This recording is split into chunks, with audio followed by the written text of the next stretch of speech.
Today, the United States informed us they will be imposing 25% tariffs on Canadian exports to the United States and 10% on Canadian energy. A decision that, should they elect to proceed with, should take effect on Tuesday, February 4th. Tonight, first, I want to speak directly to Americans, our closest friends and neighbors. This is a choice that, yes, will harm Canadians, but beyond that, it will have real consequences for you, the American people.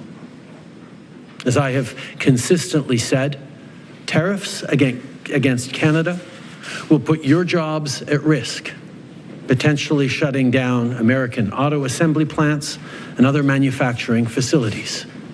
They will raise costs for you, including food at the grocery stores and gas at the pump.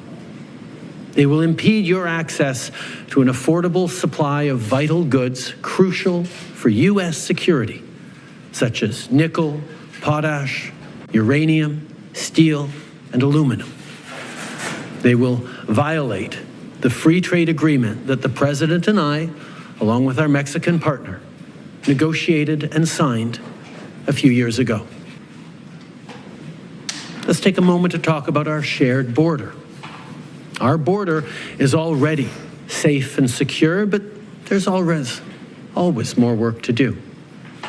Less than 1% of fentanyl, less than 1% of illegal crossings into the United States come from Canada.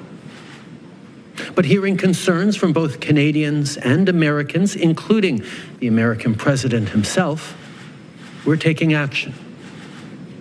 We launched a $1.3 billion border plan that is already showing results, because we too are devastated by the scourge that is fentanyl, a drug whose traffickers must be punished. As neighbors, we must work collaboratively to fix this.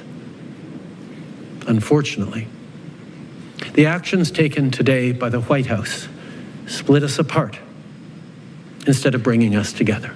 Well, they had promised that there would be some countermeasures, and just in the last 2 hours, they have come out with them.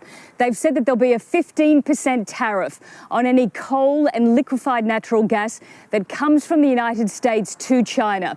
Now, liquefied natural gas, LNG, it's normally sold on long-term contracts, so it probably won't have an immediate effect. They've also announced a 10% tariff on pickup trucks, agricultural machinery from the US. They've also announced that they will restrict critical minerals, a number of them, including tungsten. Now, this is something that China has done before. It has a real grip on these critical minerals, which are essential for producing things like mobile phones and laptops, something that the entire world needs. They're also going to hit some US companies.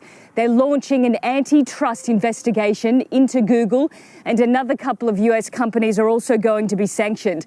But what this is all about is really the message that China is trying to deliver to the United States. And it's clear, China is saying that it is not going to take this 10% tariff that Donald Trump has imposed on China lying down. We were informed that he would call today at 8 a.m.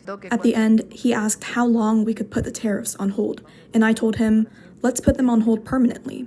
He then asked, well, for how long? I responded, let's pause them for a month, and I'm confident that in a month, we will deliver results for both his people and Mexico. At the same time, I explained the gravity of the number of high-powered firearms illegally coming into Mexico from the U.S.